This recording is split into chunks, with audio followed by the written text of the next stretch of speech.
جی بالکل، فلسطینیوں پر اسرائیلی مظالم کا سلسلہ جاری ہے اور اس سلسلے میں جماعت اسلامی خیبر پختونخوا جو ہے وہ میدان میں نکل آئی ہے اور ملین مارچ کا اعلان کر دیا ہے۔ میرے ساتھ اس وقت جماعت اسلامی خیبر پختونخوا کے صوبائی امیر سینیٹر مشتاق احمد خان صاحب موجود ہیں، ان سے اس حوالے سے بات کرتے ہیں۔ جی آپ لوگوں جو ہے وہ فلسطینیوں کی مدد کے لیے میدان میں نکل آئے ہیں، تو کیا پلان ہے؟ فلسطین اور غزہ کے اوپر جو اسرائیلی بمباری ہے یہ انسانیت کے خلاف جرائم ہے، یہ بدترین ریاستی دہشت گردی ہے، ہم اس کی شدید الفاظ میں مذمت کرتے ہیں۔ 30 مئی کو بروز اتوار پورے خیبر پختونخوا کے سطح پر ہم نے آزادی قبلہ اول ملین مارچ کا فیصلہ کیا ہے۔ جیسا کہ آپ لوگ دیکھ رہے ہیں کہ جماعت اسلامی نے جو ہے وہ غزہ فنڈ کے قیام کا اعلان بھی کر دیا ہے، جبکہ اس کے ساتھ ساتھ ملین مارچ کا اعلان بھی کیا ہے۔ تو یہ ملین مارچ اور غزہ فنڈ جو ہے وہ فلسطینیوں سے اظہار یکجہتی اور ان کے مدد کے لیے کیا گیا ہے۔ جی صادق آباد میں سول سوسائٹی کی جانب سے فلسطینی عوام سے اظہار یکجہتی کے لیے ریلی نکالی گئی۔ ریلی میں سیاسی، سماجی اور مذہبی شخصیات نے شرکت کی۔ بات کریں گے احسن علی سے۔ جی احسن۔ جی بالکل، فلسطین پہ ہونے والے ظلم اور قتل و غارت کے خلاف جو ہے وہ صادق آباد کی سول سوسائٹی بھی جو ہے وہ سڑکوں پر نکل آئی ہے۔ اسرائیل کے خلاف جو ہے وہ شدید نعرے بازی کی جا رہی ہے اور فلسطینی مسلمانوں کے حق میں جو ہے وہ یہاں پر دعائیں کی جا رہی ہیں، ان سے اظہار یکجہتی کی جا رہی ہے۔ سول سوسائٹی کے کچھ ارکان ہمارے ساتھ موجود ہیں۔ سر، آج کی ریلی کا کیا مقصد ہے اور کیا پیغام دینا چاہتے ہیں آپ؟ ایک لمبے عرصے سے، طویل مدت سے اسرائیل اہل فلسطین پر، نہتے مسلمانوں پر ظلم کے تمام حربے استعمال کر رہا ہے۔ آج ہم اس کی اس بربریت کی بھرپور مذمت کرتے ہیں اور اہل فلسطین کے ساتھ، ان مسلمانوں کے ساتھ یکجہتی کا اظہار کرتے ہیں۔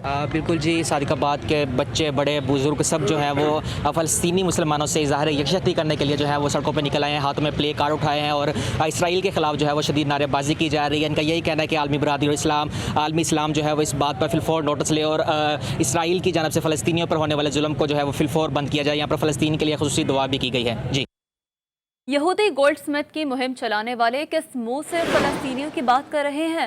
لیگی نائب صدر مریم نواز اہم موقع پر بھی حکومت پر تنقید سے باز نہ آئی۔ شیخ پورہ میں خطاب کرتے ہوئے کہا کہ حکومت کی کشتی ہچکولے کھا رہی ہے۔ نااہل حکومت کی وجہ سے ملک میں مہنگائی ہے، جسے چور اور ڈاکو کہا، اس کا بیانیہ ملک کے کونے کونے میں پھیل چکا۔ وقت بدل رہا ہے، لوگوں نے ڈرنا چھوڑ دیا ہے۔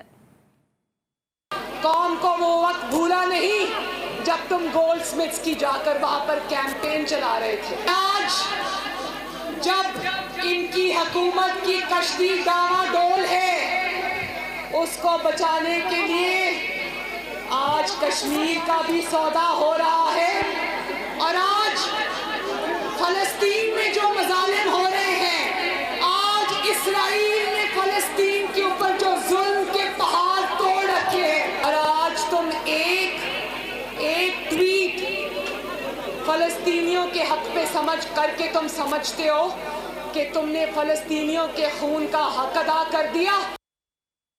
اور اب کچھ بات ہوگی موسم کی۔ کراچی میں آگ برس رہی ہے، شہر شدید حبس کی لپیٹ میں ہے۔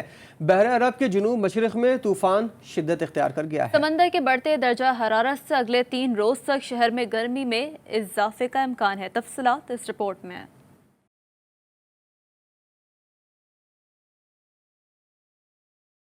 جنوب مشرقی بحیرہ عرب اور اطراف کے علاقے میں طوفان شدت اختیار کر گیا۔ ٹاؤٹے نے کراچی کے جنوب مشرق سے 1210 کلومیٹر کے فاصلے پر ڈیرہ جما لیا۔ محکمہ موسمیات کا کہنا ہے کہ طوفان کا رخ شمال مغرب کی جانب بھارتی گجرات اور اس سے ملحقہ علاقوں کی طرف ہے۔ سمندری طوفان سے فی الحال پاکستان کے ساحلوں کو کوئی خطرہ نہیں۔ سمندر کے بڑھتے درجہ حرارت اور ہوا کی سمت کی تبدیلی سے کراچی میں اتوار سے گرمی میں اضافہ ہو گیا ہے، جو آئندہ 3 روز تک جاری رہ سکتا ہے۔ اس دوران درجہ حرارت 41 سے 43 تک جانے کا امکان ہے۔ محکمہ موسمیات نے ماہی گیروں کو گہرے سمندر میں جانے سے گریز کی ہدایت کی ہے۔ ترجمان صدر حکومت مرتضی وہاب کورونا ویکسین سائنوفارم ڈوز بند کرنے کے حوالے سے کہتے ہیں کہ بندش عارضی ہے، لوگوں کا دوسرا ڈوز مکمل ہو جائے پھر سے سائنوفارم شروع ہو جائے گی۔ ترجمان سندھ حکومت مرتضی وہاب جی نیوز کی نمائندہ ہیرا زکی سے بات کر رہے تھے، آپ کو دکھاتے ہیں۔ جی ہاں بالکل، میرے ساتھ اس وقت مرتضیٰ وہاب موجود ہیں جن سے ہم بات کریں گے سندھ حکومت کی جانب سے ویکسین لگانے کے اقدامات پر اور سائنوفارم کے اوپر کی جو سیکنڈ ڈوز جس کو بند کر دی گئی ہے. سر مجھے بتائیے گا. سائنوفارم کا سیکنڈ ڈوز بند نہیں کیا گیا، پہلا ڈوز بند کیا اور اس کے مقصد یہ ہے کہ آپ کو جن لوگوں کو فرسٹ ڈوز دے چکے ہیں ان کے سیکنڈ ڈوز کو یقینی بنانے کے لیے اس کو روکا گیا ہے. سندھ گورنمنٹ کا پوائنٹ آف ویو بڑا کلیئر ہے کہ جتنا میکزیمم لوگوں کو ویکسینیٹ کر سکتے ہیں وہ ویکسینیٹ کیا جائے. اور آج دہلی کالونی میں اسی مقصد سے اسی نیت کے ساتھ آیا ہوں تاکہ ایک عام آدمی کو کنوے کیا جا سکے کہ ویکسین اویلیبل ہے، ویکسین لگائیں، اپنے آپ کو اپنے گھر والوں کو اس موذی وبا سے بچائیں. ہمارے ساتھ موجود ہے مرتضیٰ وہاب جو کہ ہمیں بتا رہے تھے سندھ حکومت ہمیشہ ویکسین کے حوالے سے اور نہ صرف کورونا کے حوالے سے ہمیشہ اقدامات جاری رکھے گی. جی ایک بریک کے بعد حاضر ہوں گے ہیڈ لائن کے ساتھ. دیکھتے رہیے GTV نیوز.